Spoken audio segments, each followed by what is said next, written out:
Hey folks, it's Ardwulf. Welcome. This is a little bit of an unusual thing for the channel. We have a little bit of a flip through digitally of the latest issue of War Diary magazine. This is issue number 20, which was generously provided to me in PDF format by War Diary magazine, so thanks. I will include a link in the video description to the webpage if you would like to subscribe. If you do, they have some incentive deals with a couple of different publishers as well, and you can subscribe both in print and digitally. I do have a couple of in print volumes as well, but those were a little harder to make videos on. So let's take a look at the digital magazine. Okay, so we can see that it is a 60-page magazine. That counts the covers, so I think it's more like 58 or 56 pages with a pretty well-drawn picture of Mussolini on the cover.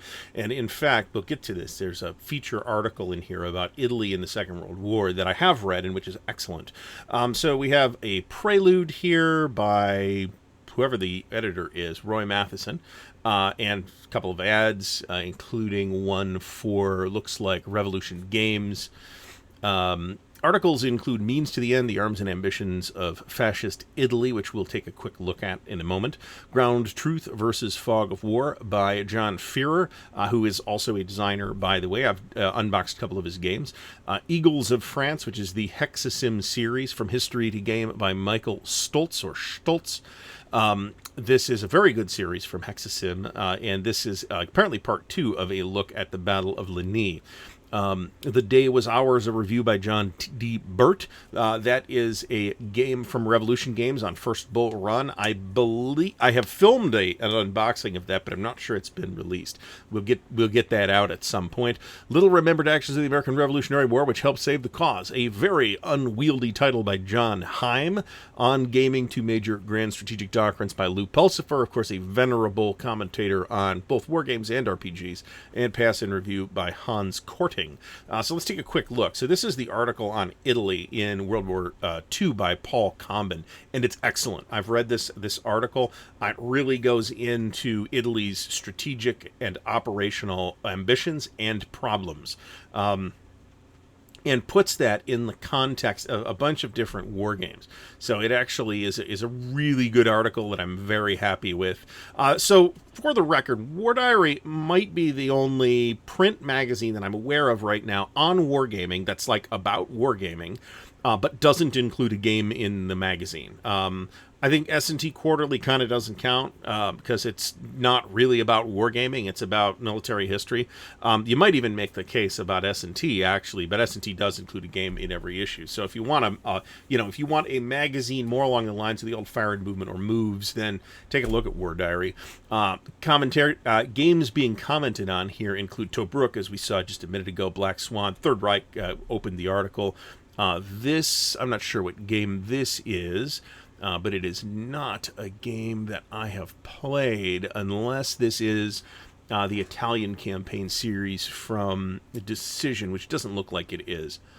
It talks about the Army, the Air Force, Wild Blue Yonder. Here's Italian planes and Wild Blue Yonder. And there's like a page and a half of endnotes here. Upcoming articles, Crete the Game, Designer's Notes on Invasion Malta from Vance von Boris, Crete and Malta, the Invasions.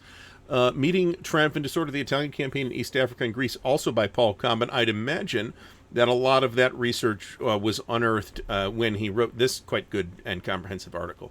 Here's a new series from Diffraction Entertainment. This is the First World War, because apparently doing the entire Second World War at 15 miles of the hex is insufficiently ambitious for these guys.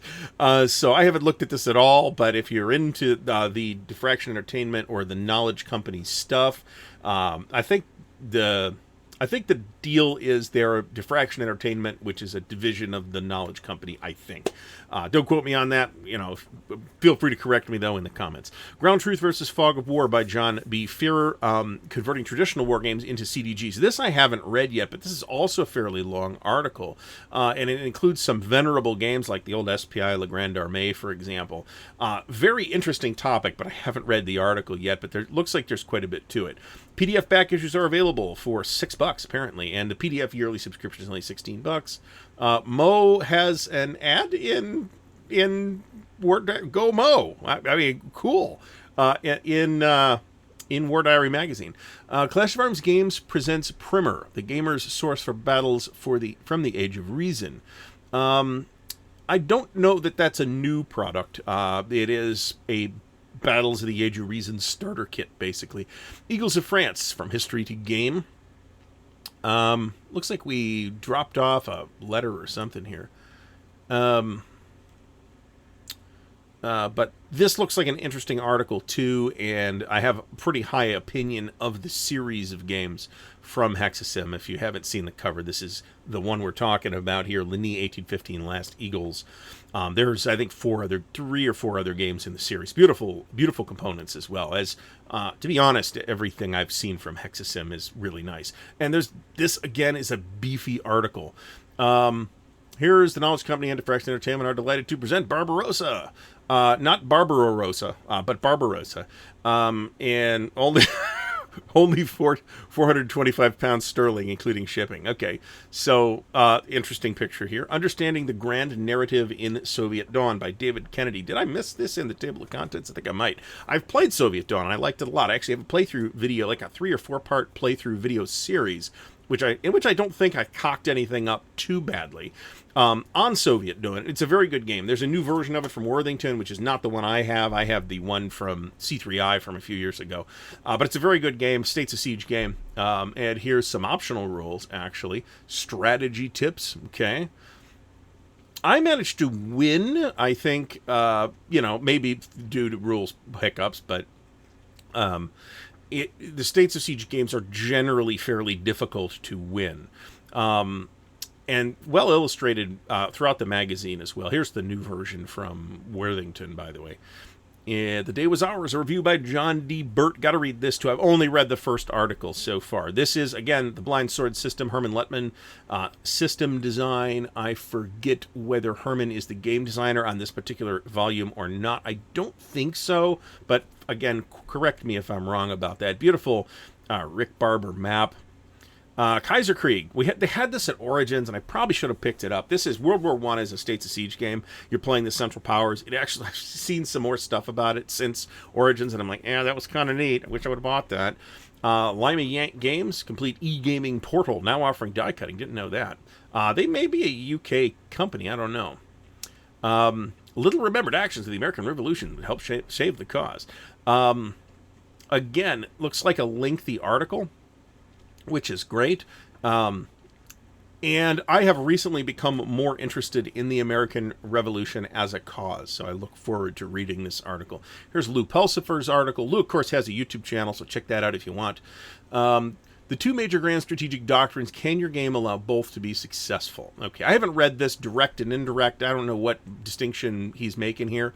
But Lou has had some really interesting insights in the past about different kinds of games. So I think it is probably an article that is worth reading. Fox Den, highly regarded independent magazines from the golden age of wargaming, is available again. Okay. Panzerfaust, later renamed Campaign, is being reprinted in searchable PDF format on Wargame Vault for $5 per issue. Well, that's interesting. Because I've heard of Panzerfaust magazine. That's very interesting. I'd be very curious to see that. $5 per issue is not that much, particularly one at a time. Here's another Diffraction Entertainment ad. I think Diffraction Entertainment is one of the companies that gives a discount if you are a War Diary magazine subscriber. A Balkan Fury. There's a new version of Balkan Fury out. I have the old version. Thank you, John Longshore, for shooting that my way. And I think it's going to be the kind of optimal vehicle for exploring this series because it's a relatively confined. It's 2 maps. It's a lot of counters. I'm not sure the copy I have is 2240, but it's bigger than you might think for the topic and the scale. But it's the Second World War series, and I have a pretty high opinion of Balkan Front, which is the revised Marine Mercure from the old Europa series. So. Which I have played, and which I think is a great introduction to that series. Pass in review. So these look like capsule reviews. Island Infernos, the U.S. Army's Pacific War Odyssey, 1944. These look like book reviews. The Night by White Dog Games. I gotta tell you, not into zombie stuff. Not interested. Lock and Load Publishing, Blood and Fury for World War 85. I'm sure this is a deluxe thing, because everything that they have done for this has been Legion War Games, another company that I have a pretty high opinion of here. This is for Hill of Doves. which is a pretty big game. Are we at the end of the magazine? We are, in fact, at the end of the magazine. Okay, so I hope that you found this illuminating. Like I said, I'll put links in the video description to War Diary magazine if you want to check them out. I have now seen 3 issues, and I think the magazine is very good, so it's, you know, not a review, but that's just my semi-informed at this point opinion. So check them out. Hopefully you found the video entertaining or useful. If so, please do give it a thumbs up. Please do help support the channel. I would like to give a shout out to the patrons of Ardwulf's Lair, without whom this and other types of content would not be possible. Thank you for watching, and until next time, happy wargaming.